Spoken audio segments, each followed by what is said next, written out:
not happening? What is going on YouTube? Making sure we're live over there too.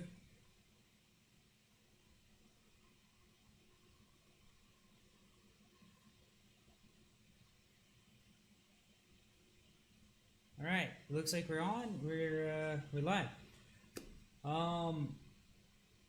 What's up, Gwen Observatory? I know most of you guys are doing really good. I'd ask how you're doing today. All right, but I mean it's been a fantastic week, 2 weeks, right? We had a little bit of chop, which I didn't really, we didn't trade that chop. We just kind of let the market do its thing because our target was higher. We had a 61.8 on BTC yesterday that we tried hedging, and that got stopped out.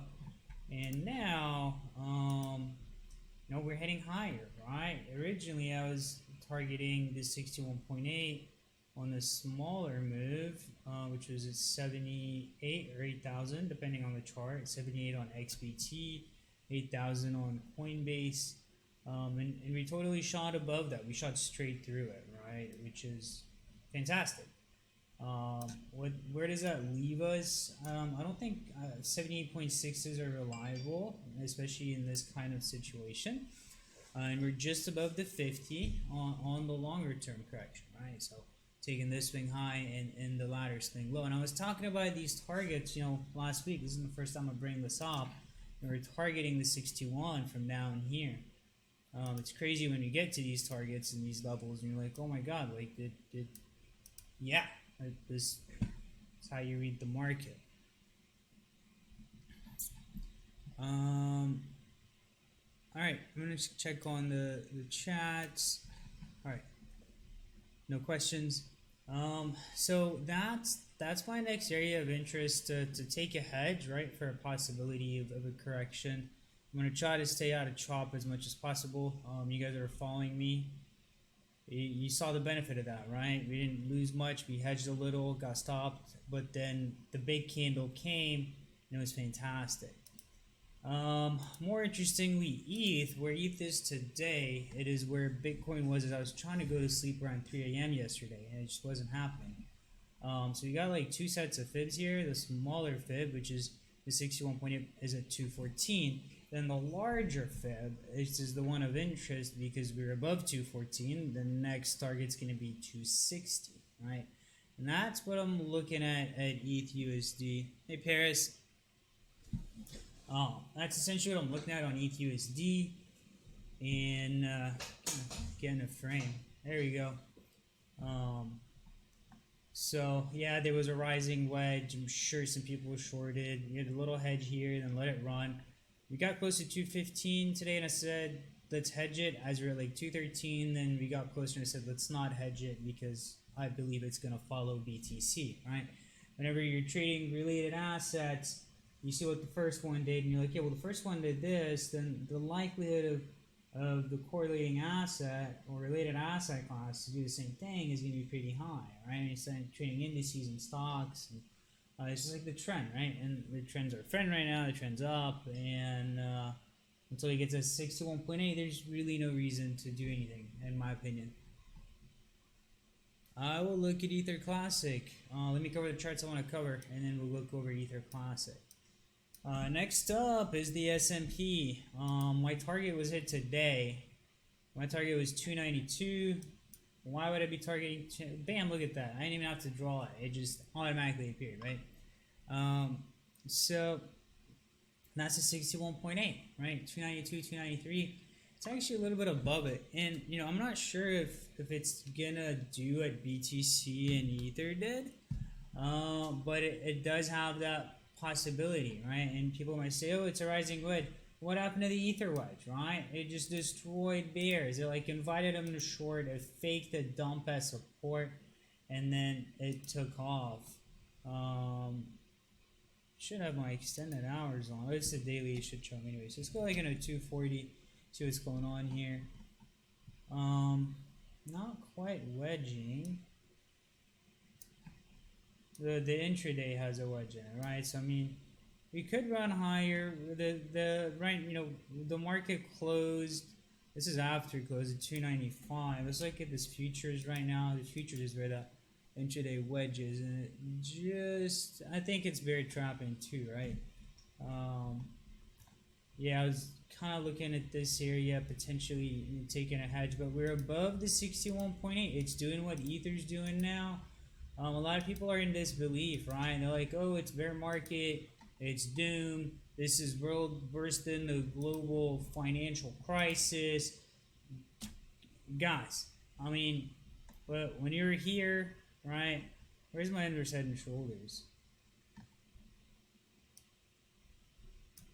There's this one, right? As soon as we got to here, even like down here, I was saying we had the inverse head and shoulders up here. I'm gonna draw it just so you guys can follow.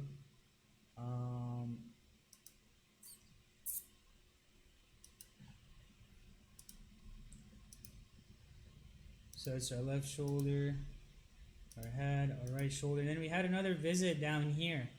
Sort of what BTC is doing right now, right? We'll highlight that next. We had this area, and I said, you know, we're looking for a 61.8 retracement. Like this 38 is not enough. And sure enough, we're there. Futures are closing above. We might still squeeze higher. And if you guys have been following me throughout the years, these S&P corrections, we kind of know when the Fed's going to interfere, and we learn a lot, right, trading the S&P with this Fed right now, with this current administration. It's different. So we knew they were going to interfere here, and then kind of load it up. And we're at target, right? I want to see what happens here. There's no like reversal formation. Now, if we want to look at like previous 61.8s on previous corrections, I need the chart to load. Are you guys' trading view being slow? Like not loading? Or is it my VPN? Can you let me know?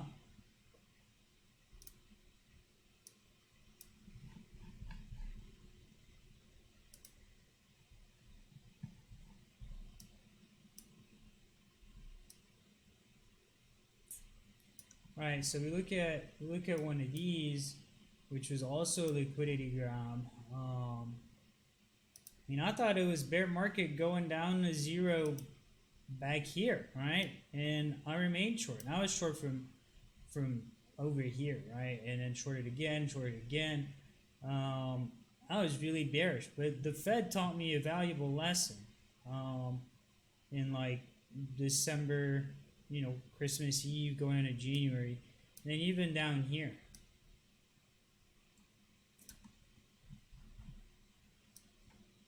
There's a 61.8, right? So price goes up, does a bull flag, closes above, and keeps going, keeps ripping. There's no reason for this, right?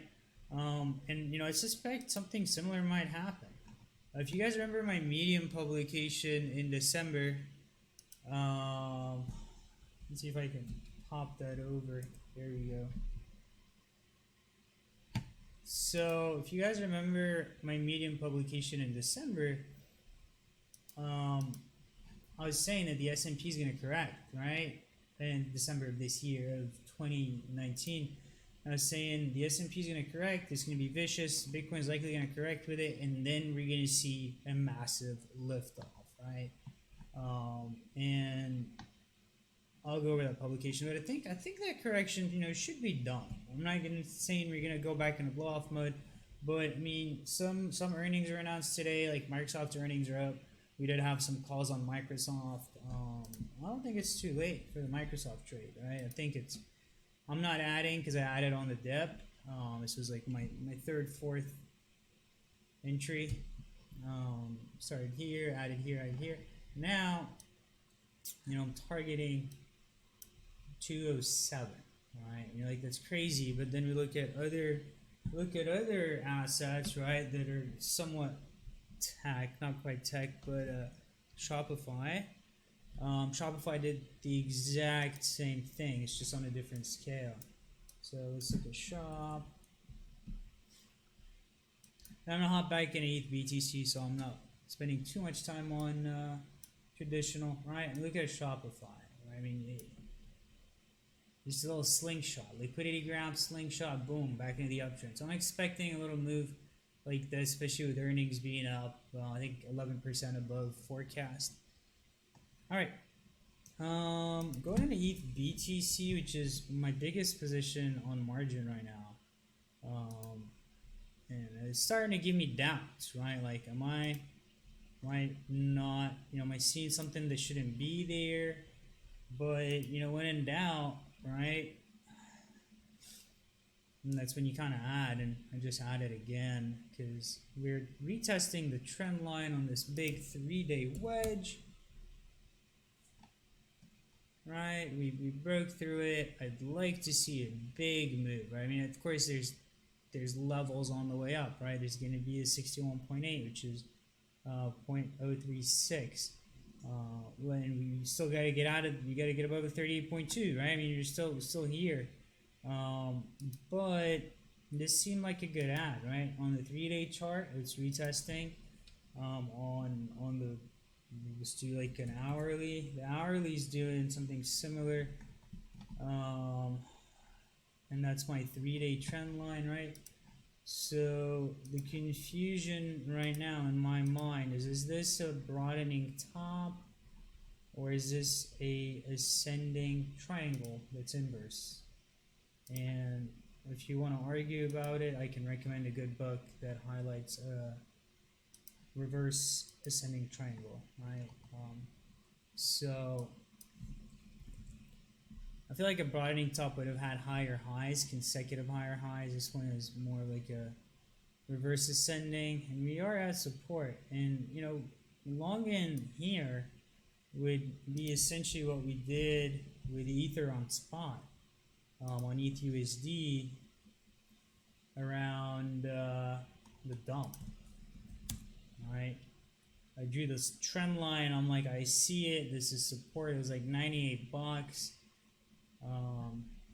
We'd essentially be doing something like this on on a much smaller time frame, right? But I mean that's where support was. Exactly where support was. All right, so let's dive in. You guys want me to look at Ether Classic? Is that Ether Classic USD, Ether Classic BTC? You guys gotta be more specific.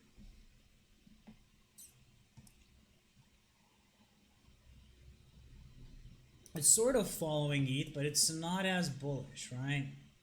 One thing you have to keep in mind is, how bullish is bullish, right? Is it have more momentum or less momentum? And if it has less momentum, then why is that advantageous now, right? Versus being in another pair that has more momentum? Is there going to be an expected momentum shift? Is it going to pick up momentum at some point? And what's going to cause it to do that, right? And like the catalyst for it to get going faster than ETH, right? Because if you look at like ETC ETH, probably doesn't look as promising, right? I mean, it's doing a little bull flag on the daily, so it could get going. I don't have any Ether Classic exposure, but it looks like it's a small micro bull flag. It does have a falling wedge on there. Fibs wise, it's got a ways to recover, and that's just the current daily, not like a year long or anything. That starts January 2020's high, and there is a bit of a diagonal. It's a 1, 2, 3, 4, 5, right? What count we just saw in ETH BTC, the chart I posted earlier. So we could possibly see a turn here, but I don't know how sustainable Ether Classic is going to be. It's also been in a range, right? So I mean, you kind of have your range high, which really hasn't been breached ever. Just look at it on the BTC pair.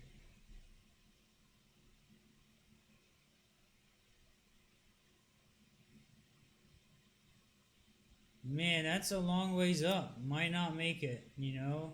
It might not. If this is a 61.8 you're playing, let's look at the smaller one. Alright, start small, and then as you get confirmation, go big, right? If you get a close above this 61, right? If you get a close above the 61, do what we did with BTC, let it run.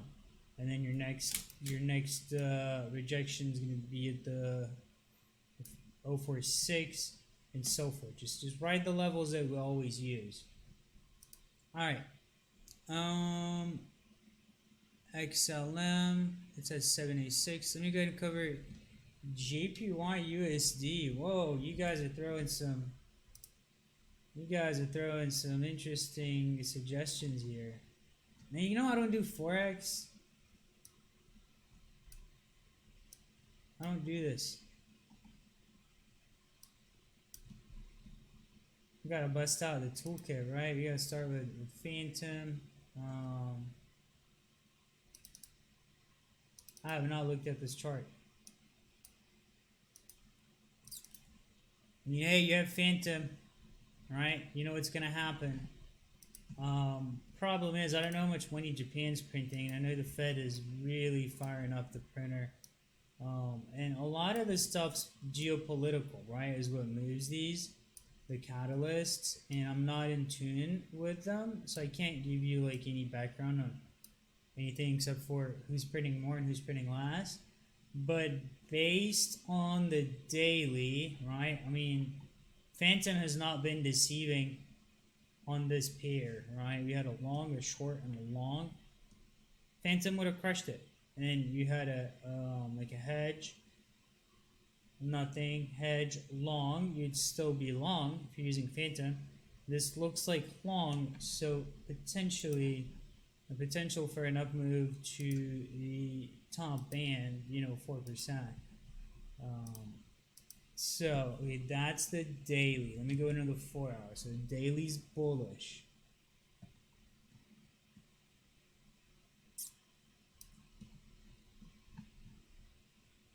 For hours not, right? Let's just fib it, man. Let's do this.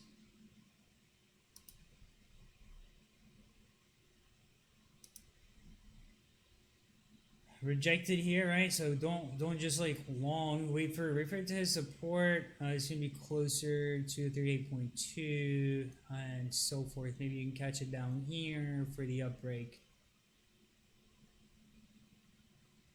Ether Classic does pump. It does. And sometimes it just goes down. Like Ether Classic BTC. And it's had some significant pumps. Usually it pumps Ether Classic will pump as like a hedge, right? Before the market starts dumping, you'll see Ether Classic do a mega pump. What is this? That's what I'm looking for. Alright, you guys want to do JP Morgan? Let's go look at Lumens. Bittrex chart.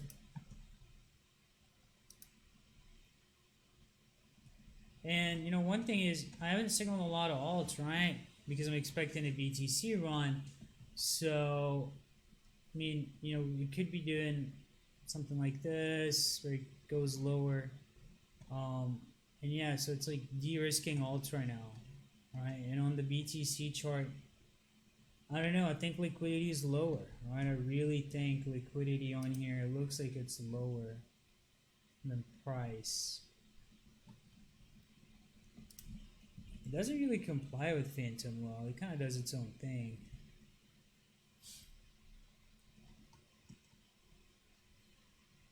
Alright, hopping into JPM. Oh, Lumens. Now, this is a better looking daily, right? I don't like this wick, so let's go to the Binance chart. There you go. This is a better looking daily, right? Last time, I'm not sure how long ago I was somebody requested a look at this, and you know, I've got my fibs drawn. It's actually performed really well on the fibs, 38, 50, 61.8. It's above 61.8. Just rejected off the 78. We're likely going to see continuation. It wouldn't surprise me if it did come back down, right? Well, based on the wicks, it looks ready to go. It looks ready to go. Let's remove drawing tools. Let's use some harmonics. Oh, I should have done that on the JPY. I know Forex traders love using harmonics. So you're like the daily, you know, it's getting to a point where it might come back down and retrace. It's all about what's going to happen with BTC and what's going to drive the volume in these cryptos, you know, these alts.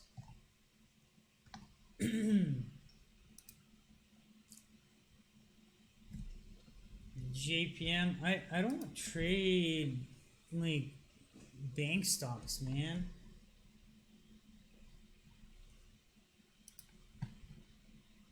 These guys can barely support themselves. They're looking for bailouts and stuff. You know, that being said, let's go to the 2-day. I mean, some people might say this is a bear flag, right? That's what your bearish bias is going to want to tell you now that we just had a big down candle, right? And I don't read much into JP Morgan, but I'll tell you this. I saw this setup on another stock, and you're gonna laugh, but I'm in the money. I didn't signal this because it just, I thought it was just you know, the few times I've traded BlackBerry didn't go well, so I didn't want to signal it, but I saw this and I'm like, to me, that looks like an ascending triangle, right? It was at like 360, so I bought $4 calls that are like a month out, right? So when you see these, I would say, you know, JPM's likely going back to 110, likely.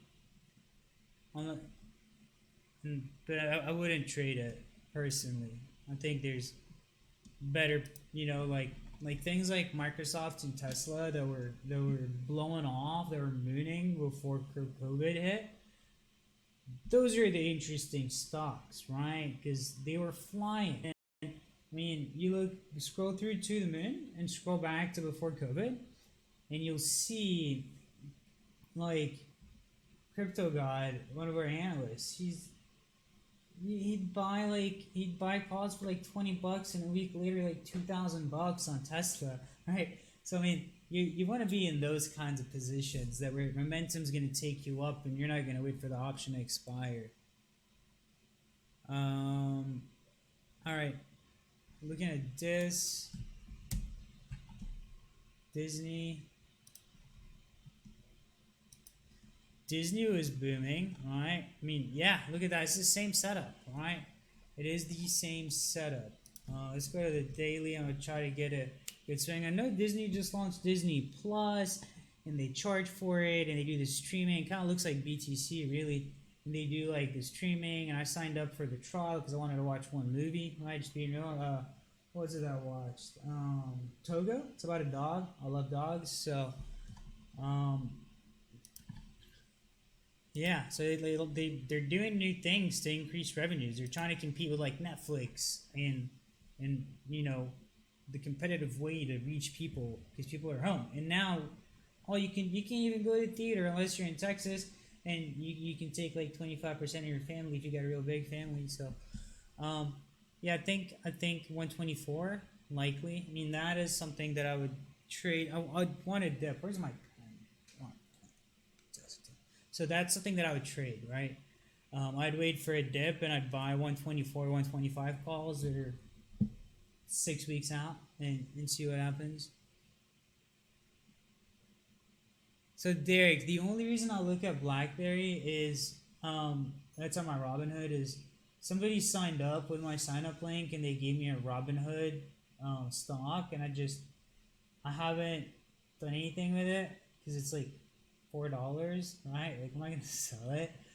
But then I saw the setup and I was like, the chart looks tradable. And that's why I did that. All right. So, SNR.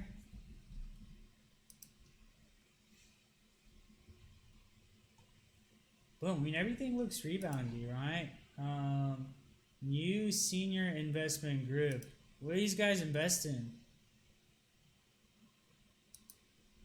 You know, obviously not the right things, right? They're doing this bad.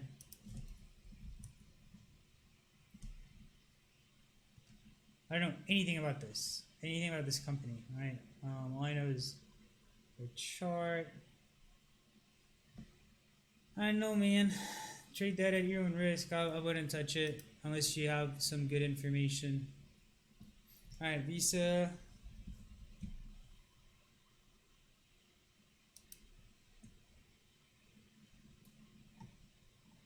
Boom. They almost all look like that BTC wedge.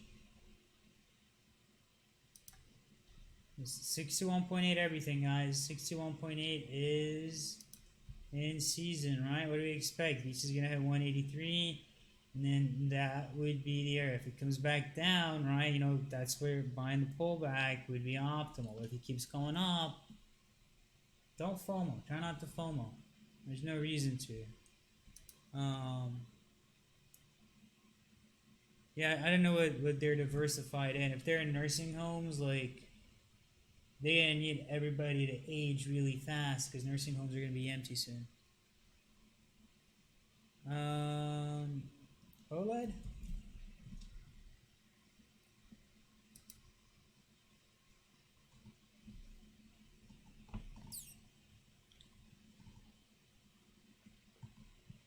That's a nice chart. Looks slightly harmonic to me. Could be like a deep crab or something. Just gotta find the time frame. All right, anybody else see it? It's doing like an M. No, you see it. Look, that's an ABCD. It's a 4-point, right? 61.8 is the target.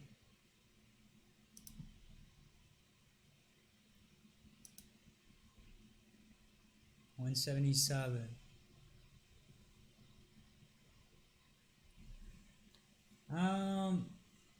What are cryptos doing?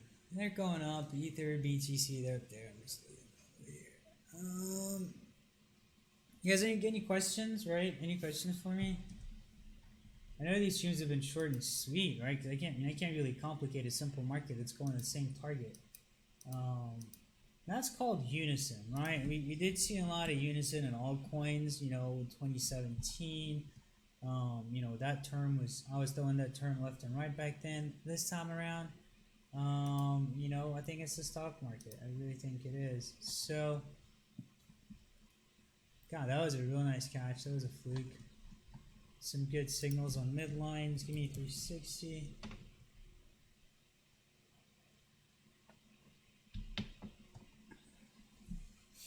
All right, if you guys got any more suggestions, drop them in. I'll go over them. If not, we're gonna wrap it up. You guys are not in Discord, click that link, join Discord. All right. Yeah, I mean, you know, trading right now is real easy. If you're gonna go for the swings, right, target that 61.8. You will not regret it, unless you're just buying nursing homes. I'll look into that, Paris. DM me your trading view ID so we can go through our database and find out what happened. That's about it. Thank you guys for tuning in. Smash that like button, right? Depending on the platform you're on, just smash that like. I know you guys are subscribed. If you're not, click subscribe. And make sure to hop in Discord, right? And then, you know, don't be clicking too many buttons, right? Like, the more you click, the more you lose. You want to find that good entry, find the hedge, find the target, right? I'm going to hedge at the target. You can do whatever you want to do at the target. And then I want to see if I'm going to add short or reduce short as the chart does what it does. Right now, as we're approaching 10K, you know, 10K, I'm going to start layering in some sells, right? Not on my futures that are September, probably on like perp, and then Deribit opened up a December future, right? So if we get a correction, if you get like let's go to XBT, if you get some kind of turn at 10,000 and then like another pullback, that's where I'd want to buy those December futures, because right now they're at a premium. You're gonna be FOMOing, you're gonna be buying the top of the current price, right? So you want to see something like this, maybe a pullback to pick up some of those sideline koala bears that have been hanging on dear life. I'm sure they're all liquidated now, right? And then hopefully go back up, right? So at this point, that's where I'd want to hedge, and then this is where I'd want to maybe cover some of that hedge, or let's say I hedge, 100%, just net zero, and then we get more confirmation that it's coming down, add 50%, so now I'm earning, I keep everything and I'm earning on half my position, and then cover that with like a December future, and once we pop off, I'll release the stop, and hopefully, higher high. Anyways, all right, let's look at Apple. I think it's gonna be the last one I cover tonight.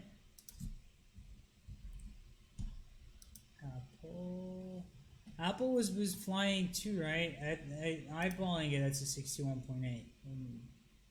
But I wear glasses, right? So I can be eyeballing it wrong. Oh, it's above. Look at that. Look at that. So if it does what Shopify did, what I expect Amazon to do, I mean, that's going to be wicked, right? 359. I don't know if that's possible, but if we get back into this blow-off phase, anything's possible. So that would be something on mine, depending how good, what options are priced at, if you get a dip, and what I can get like a June, July options for, strike for 359, if that's even possible. So I'll look into that tomorrow.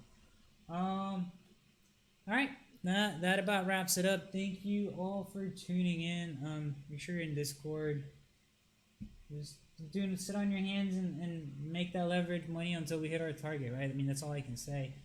And yeah, catch you guys in Discord. Thanks.